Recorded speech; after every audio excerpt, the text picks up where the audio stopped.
Hi everyone, it's Beth here. Welcome back to the channel. So happy to see you and hope you're doing well. We are here for part 2 of this video to discuss rest, productivity, and laziness. I did follow my advice and came back to film part 2 separately after getting so much needed rest. And unfortunately, as I filmed that video yesterday and worked really hard on editing it for quite a while, right as I was going to hit save, the entire video, along with the original file, got completely erased. And there went that work from yesterday. So I'm back again today and refilming part 2, and I am so ready to get this out to you. So let's get right into it. Oh, by the way, before we do, if you have any microphone recommendations, I would love to know. Please let me know in the comments below if you also are a video creator or a podcaster or stream video gameplays, anything. Let me know below what works for you as far as a good microphone with good sound quality.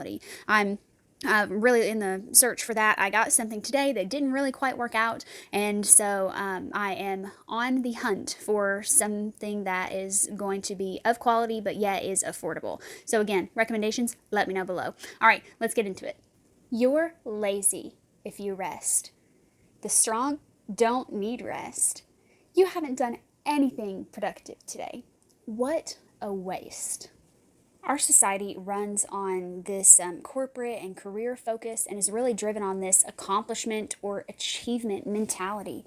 And just know that rest isn't lazy, rest is not unproductive, and rest is certainly not a waste. Rest is healthy, rest is balanced, and rest is essential. Number 1, your body needs it.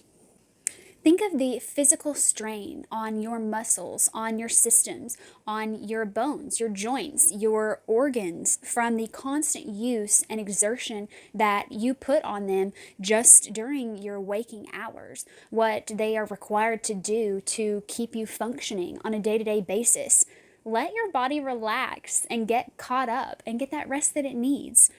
I unfortunately know all too well what it is like to be called lazy for needing that physical rest for my body. I have a couple of chronic illnesses, and I was first diagnosed with my autoimmune disorder, or one of them, as a teenager, a freshman in high school, so pretty young.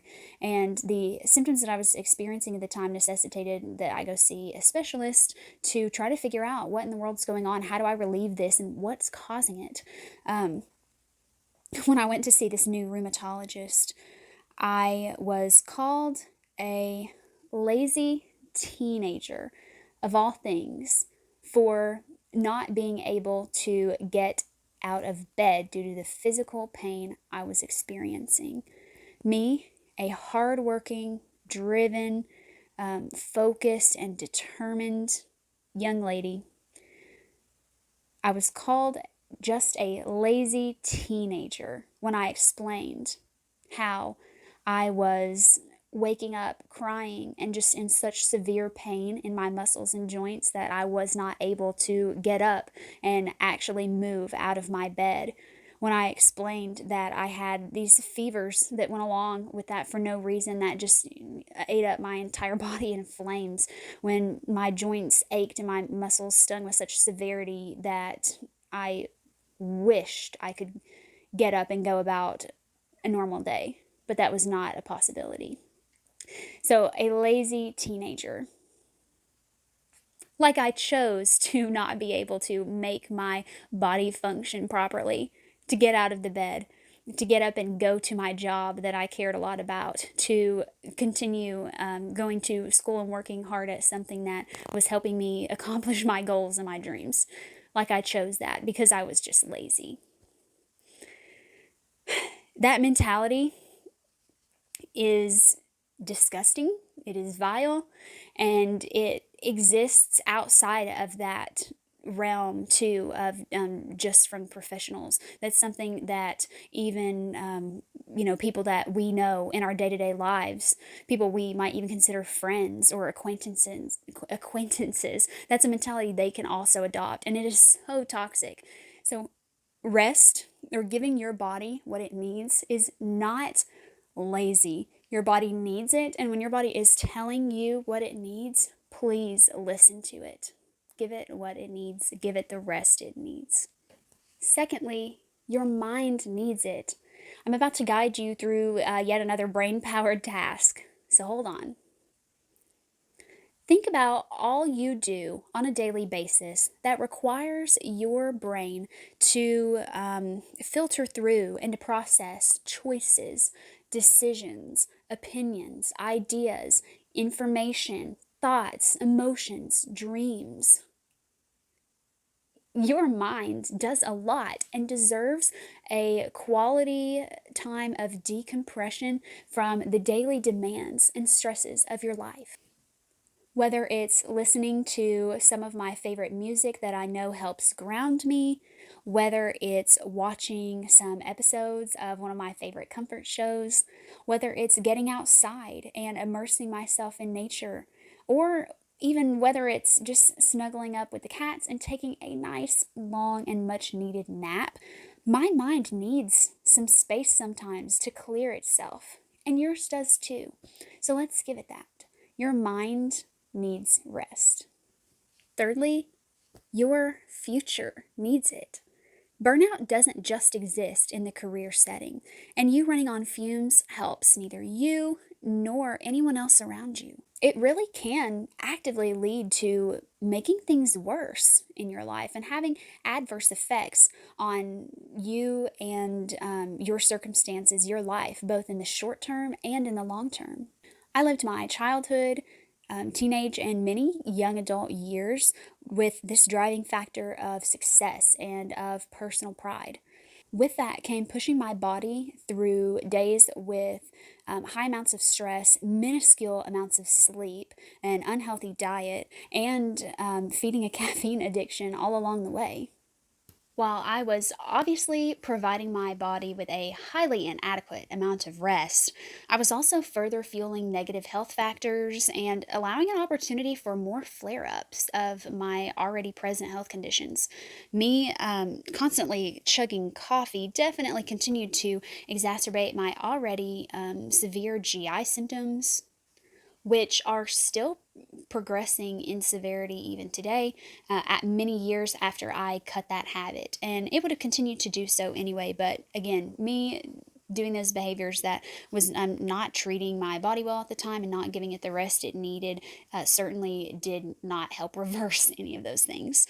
And thankfully, as my priorities changed over time, so did my full acceptance of my chronic illnesses, and so did my understanding of and care for my health. When we're younger or early on, even in some sort of diagnosis, it's kind of hard to accept and to swallow and to really embrace, and not embrace as in, oh, I'm so happy about this and I'm thankful that this is my situation. No, not like that, but just to fully accept that about yourself and use that understanding and that acceptance to fuel your drive to take the best care of yourself that you can. And so, with my better understanding of and my better prioritization of health came that being applied both mentally and physically. It is okay, no, it is more than okay. It is healthy to let your body rest. It is not lazy. And no, you don't have to accomplish some physical or visible task to be productive.